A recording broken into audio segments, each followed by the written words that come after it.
For the last 4 decades, dietary fat and cholesterol have been the villains in heart disease.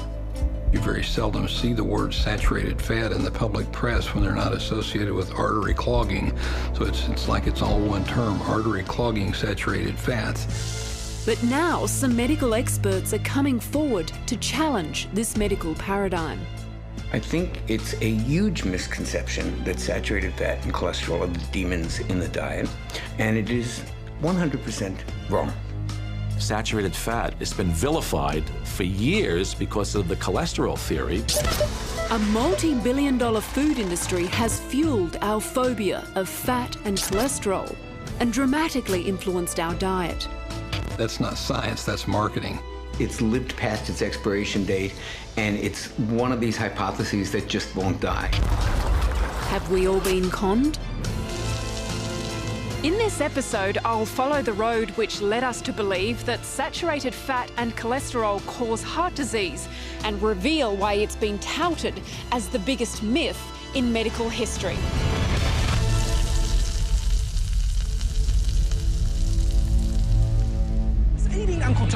The food industry has shaped our ideas about heart health with TV ads like this one. So join me in the Uncle Toby's Oats Cholesterol Challenge!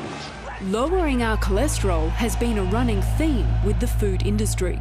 People have this fear of cholesterol because they've been bombarded with it so much in the media that it's bad and it's going to cause heart disease. That's why all these things are emblazoned with cholesterol-free. These advertising campaigns are at the behest of our peak health authorities. The National Heart Foundation guidelines are pretty clear. We're told to reduce our saturated fat and cholesterol levels in order to reduce our risk of heart disease. But many doctors are now suggesting we need to radically rethink this approach. One of those doctors challenging this medical dogma is California-based nutritionist Dr. Johnny Bowden. When you look at the data, it's very clear everything that we have been told about saturated fat and cholesterol is a bold-faced lie. It's just not so. But isn't there good science behind this? If you look at the science that actually the dietary guidelines were based on, the early stuff was so badly done, and so filled with confirmation bias, it would never even pass muster today. And unfortunately, most doctors don't know this. Dr. Ernest Curtis is astonished at how medicine has gilded the lily on cholesterol. During medical school, I was taught the same thing everybody else was, the importance of cholesterol and so forth, and I saw no reason to doubt it. But once I got into the cardiology field itself, I was seeing people with heart attacks that had cholesterol all over the place. High cholesterol, low cholesterol, the middle, it didn't seem to matter. And at first I thought, well, okay, these are probabilities, so there'll be exceptions. But it turned out that after a while I was seeing far too many exceptions. So that motivated me to go back and look at the origins of these theories. And quite frankly, given the certainty with which we were taught this, it surprised me to find out how poor the evidence was, virtually non-existent. Cardiologist Dr. Stephen Sinatra said he routinely ordered patients to lower their cholesterol with medications, but now admits he was wrong.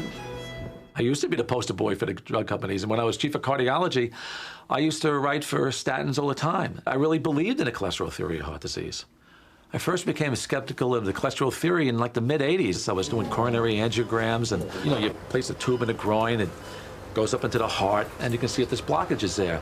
So sometimes I would do the angiogram on a person with a high cholesterol, thinking I was going to find a lot of disease, and many times I didn't find disease. And the converse was true. I would do somebody with a low cholesterol and expecting not to find disease, and I found disease. So I was starting to think, maybe I don't have this right. Maybe cholesterol is not the enemy we think it is.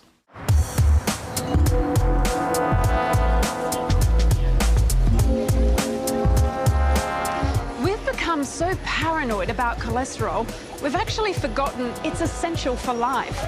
It's a major component of brain and nerve tissue and central for the production of hormones. In fact, it's so important that virtually every single cell in the body makes it.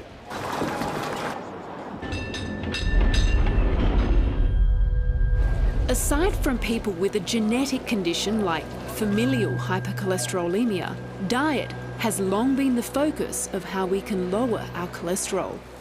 The idea that saturated fat clogs your arteries by raising cholesterol first gained traction in the 50s. American nutritionist Ancel Keys became intrigued with the soaring rates of heart disease after World War II. The facts are simple. You know the chief killer of Americans is cardiovascular disease. He compared the rates of heart disease and fat consumption in 6 countries. It was almost a perfect correlation. The more fat people ate, the higher the rates of heart disease. Except there was just one problem. Keys withheld data for 16 other countries. Later, when researchers plotted all 22 countries, the correlation wasn't so perfect. Dr. Michael Eads is critical of the way Ancel Keys excluded countries that didn't fit his hypothesis. He more or less cherry-picked countries. You could show just the opposite. You could show that the more saturated fat people ate, the less heart disease they had if you cherry-picked the right countries. Dr. Eads says that even if fat consumption trends in the same direction as heart disease, it doesn't prove anything. Just because there's a correlation doesn't mean that there's causation. It's like people who are fat have big belts, but that doesn't mean that if you go and buy a smaller belt, you won't be fat. I mean, that's not causation. You know, that's what these observational studies show, is just a correlation. The classic study by Ancel Keys is a textbook example of fudging the data to get the result that you want out of a study. And unfortunately, there's a lot of that goes on. Science writer Gary Taubes says it's all very well to have a theory, but in science, you have to prove it. And they tried. And over the next 15 years, researchers did trial after trial, and there were probably a half a dozen of them between 1960 and 1975, all refuted or failed to confirm the idea that you could live longer by either reducing the saturated fat in your diet or reducing the total fat in your diet. The American Heart Association was also reluctant to lend credence to Keys' theory, but then he managed to score a position on the association's advisory panel, where he pushed for the acceptance of his ideas, and it wasn't long before they had a change of heart. Instead of the data not being good enough to claim that dietary fat was a cause of heart disease, they concluded that the data were good enough, and therefore all Americans over the age of 2 should go on low-fat diets.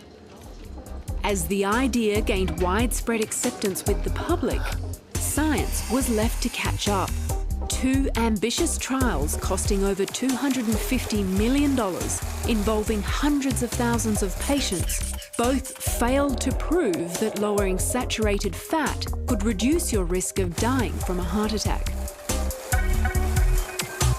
The way the authorities responded to this was to claim that they must have done the study wrong. Instead of saying, hey, look, eating a low-fat diet doesn't apparently do anything for people, or certainly not women, instead they respond by putting out press releases saying, look, we don't know why this trial failed to confirm our hypothesis, but it doesn't mean that the advice we've been giving you is wrong, and it doesn't mean that the hypothesis that dietary fat causes heart disease is wrong. The National Heart Foundation of Australia defends these failures, saying that nutrition trials are just too complex. When you ask that question of, do dietary fats increase heart disease, you're sort of trying to negate all the other risk factors that in fact actually also cause heart disease. So to imagine creating a study that would prove that conclusively, it's virtually impossible. So if they can't prove it, on what basis have they decided that saturated fat is bad for us? Eat too much fatty food and you risk a high level of blood cholesterol building up in your arteries. Eat sensibly. Meta-analyses have in fact actually shown that we can say with convincing evidence that intake of saturated fats leads to an increase in blood cholesterol. An extensive review of the literature showed the data was highly inconsistent. In fact, there were many long-term studies that refute the idea that saturated fat raises cholesterol.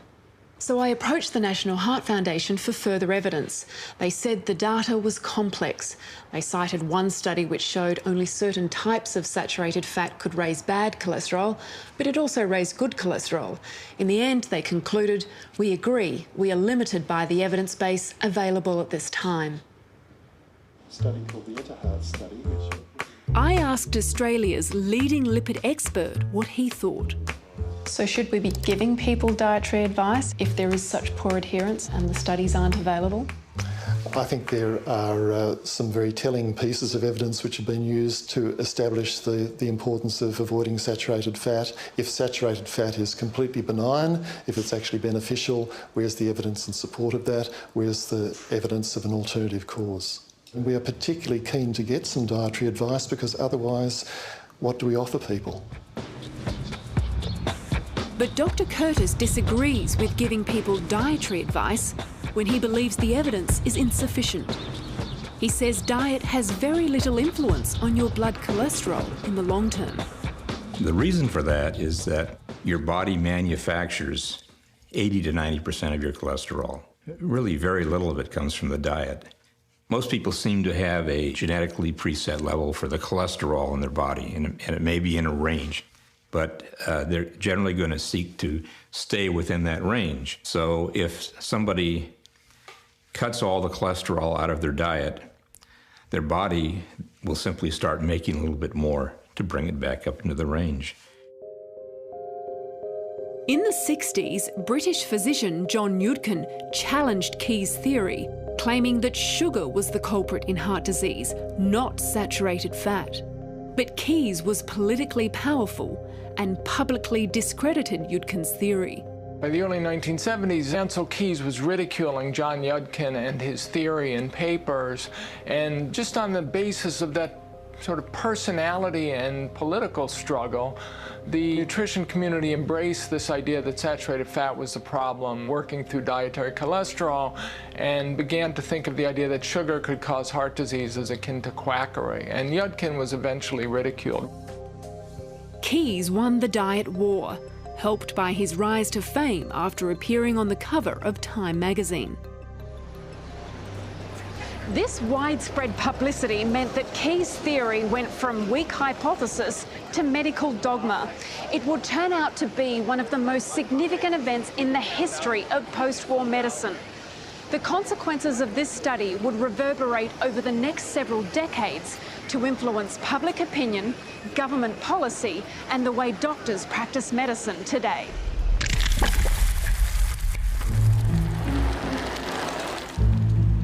The most influential and respected investigation into the potential causes of heart disease was carried out here in the town of Framingham, Massachusetts. It began in 1948 and is still going on today. It's the longest observational study of its kind, involving over 5,000 residents. The Framingham data pointed out very early that certain habits, or what you did, like cigarette smoking or emotional stress, did point in the direction of heart disease. But then something happened. Some of these Framingham residents were living longer than others. When researchers went to look at the data 30 years later, they found that after a certain age, it didn't matter what your cholesterol level was. Cholesterol did correlate with heart disease, but that disappeared by the time you reached your late 40s. After the age of 47, high cholesterol is probably protective. The people who had the highest cholesterol lived the longest, much to the amazement of a lot of the researchers. People who ate the most cholesterol, ate the most fat, actually weighed the less and were the most active. One of the Framingham researchers became so dismayed with the results, he wrote a scathing review of the whole diet heart hypothesis, saying that people had been misled by the greatest scientific deception of our times, the notion that animal fat causes heart disease. Hundreds of articles refuting the cholesterol hypothesis have been published in the world's leading medical journals, but they rarely get noticed by mainstream media. What you do in bad science is you ignore any evidence that's contrary to your beliefs, your hypothesis, and you only focus on the evidence that supports it.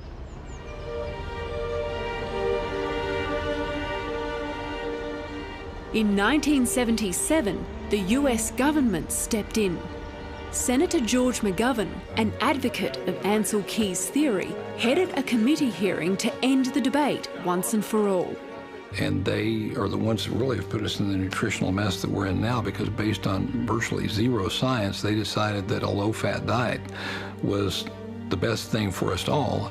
Eminent scientists at the time disagreed with the report. That's why I have pleaded in my report, and will plead again orally here, for more research on the problem before we make announcements to the American public. But their pleas fell on deaf ears. Well, I would only argue that senators don't have the luxury that a research scientist does of waiting until every last shred of evidence is in.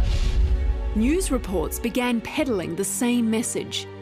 And many say it was this article in Time magazine that put the final nail in the coffin for saturated fat and cholesterol.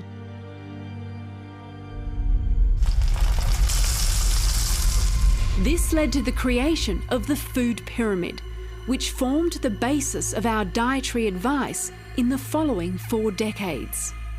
It advised us to eat less saturated fat, mainly found in meat and dairy, recommending a diet rich in carbohydrate foods like breads, grains and cereals.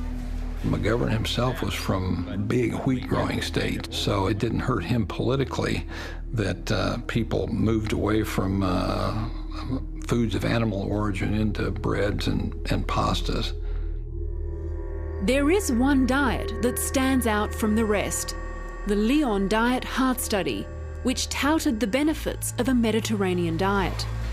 Remarkably, after several years, those on the Mediterranean diet had a whopping 76% less deaths from heart attacks.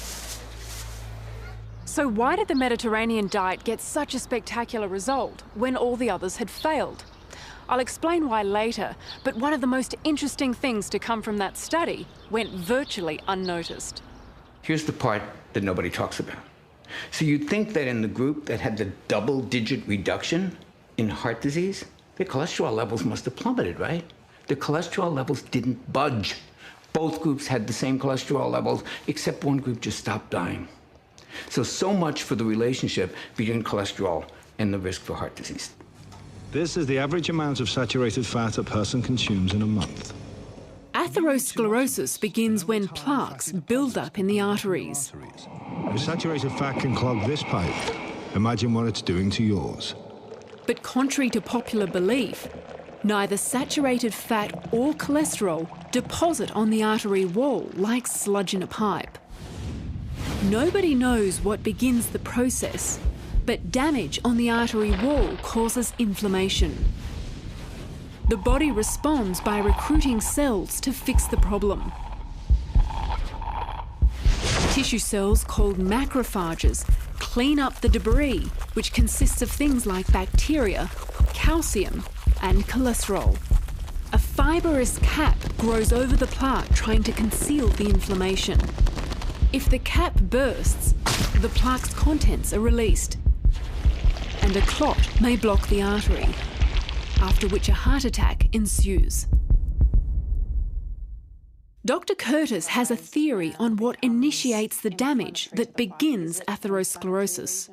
Arteries are constantly branching off one from another, and at these branch points is a very common place to find these plaques.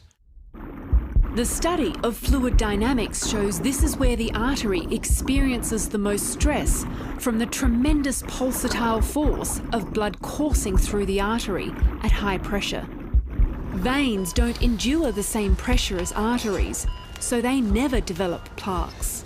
The veins that simply return the used up blood to the heart to get reoxygenated and then not under the same stress. And veins don't develop atherosclerosis unless you put them in a situation where they have to function as arteries. And this may happen when surgeons use veins in heart bypass surgery. Now, that portion of the vein is receiving the same arterial pressures. Those coronary bypass grafts and veins here will develop atherosclerosis very quickly. It is never seen in their native state. But because cholesterol is found in the plaques, it's often blamed for causing it. If you go in and you do autopsies of people who have had coronary artery disease and you cut open the coronary arteries, they're filled with cholesterol.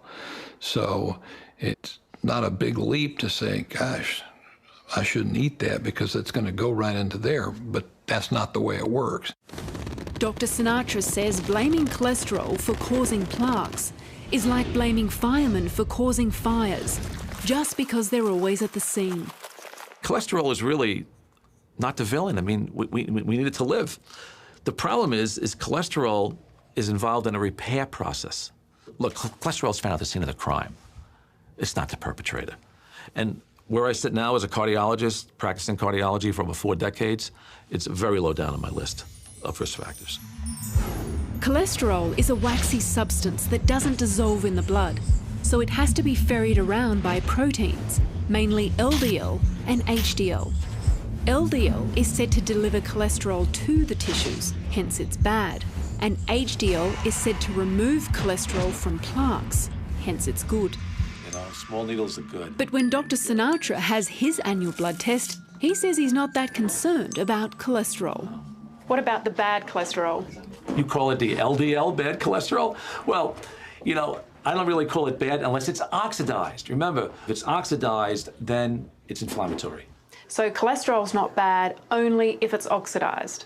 Exactly. If the cholesterol is oxidized, if there's free radical stress involved and it's oxidized, that's inflammatory, and that sets the cascade for inflammation. Well, the inflammatory theory of heart disease, I think, is accepted more and more now. I think the general cardiovascular community is still focusing on cholesterol. They need to focus more on inflammation. And that's where, you know, emotional stress, but sugar is really the foe when it comes to cardiovascular disease. You see, we placed all this emphasis on cholesterol, we've taken it off sugar. And that's the problem. Then you're getting more insulin responses, and we know that insulin is the #1 indicator for inducing what we call inflammation of blood vessels. Sugar is far more damaging to the heart than fat ever was, and we're beginning to see this now. So this focus on cholesterol has been incredibly destructive because we haven't looked at these real promoters of heart disease: inflammation, oxidative damage, sugar in the diet, and #1 with a bullet, stress. Dr. Grenfell says these theories are untested, but plausible.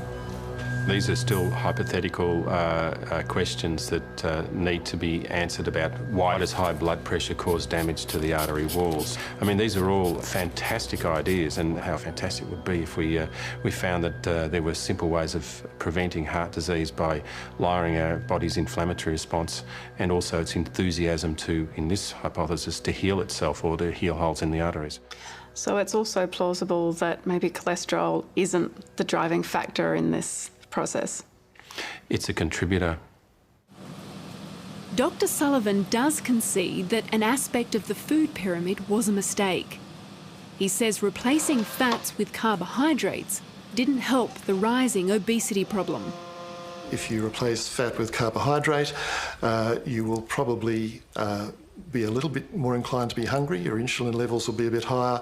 You'll have higher levels of triglyceride, higher levels of glucose, and less of your good cholesterol to avert problems. We certainly probably gave some advice which was a good way to avert one pathway, but people then tracked down another pathway, and that's what's led to the revision of dietary guidelines. The more recent advice is to replace saturated fat with unsaturated fats in order to lower the risk of heart disease. For example, swapping butter with margarine. It's very hard to find any positives about butter in terms of its impact on cardiovascular disease. But this advice still receives its fair share of opposition.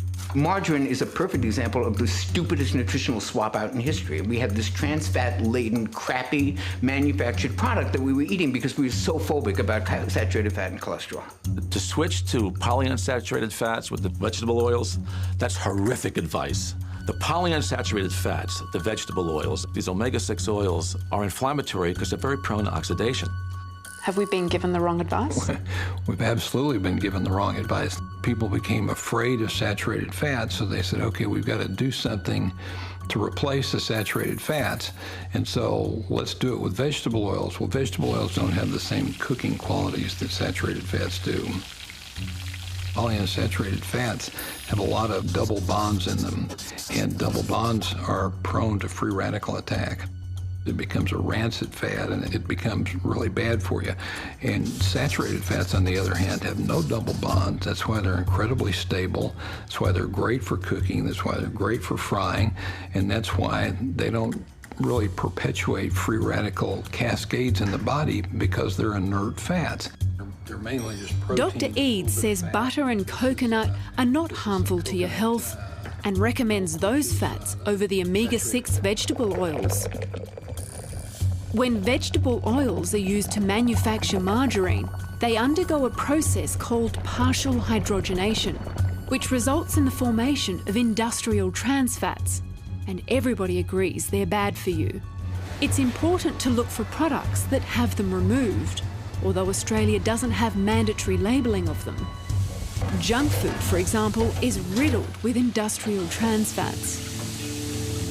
The omega-3s, another type of polyunsaturated fat found in fish, for example, are thought to counter the inflammatory effects of omega-6s. The two of them are kind of like the accelerator and a brake pedal on a car, and if they're in balance, things operate smoothly. I mean, you don't want too much anti-inflammatory, you don't want too much pro-inflammatory.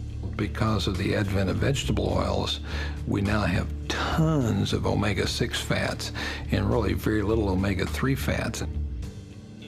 This is thought to be why the Mediterranean diet was so successful. It was higher in omega-3 fats, not to mention it was low in refined carbohydrates like sugar and rich in antioxidants. The Heart Foundation still suggests that a diet that substitutes saturated fats for polyunsaturated fats is one that is healthier for your heart. Pursue it. But opposition to this advice is still palpable. It took decades to really entrench this myth. It's probably going to take a few more decades to get us out of this myth. But to vilify saturated fats, I think is one of the worst things the medical profession has done. I'd love to see the medical establishment saying, whoops, we were wrong. That's not going to happen. Frankly, that generation is going to have to die off. And perhaps the generation coming up can do better. We created this new disease called hypercholesterolemia. And if we created this new disease, we got to create drugs to neutralize it. So are there corporations and billions of dollars and money behind this? Absolutely.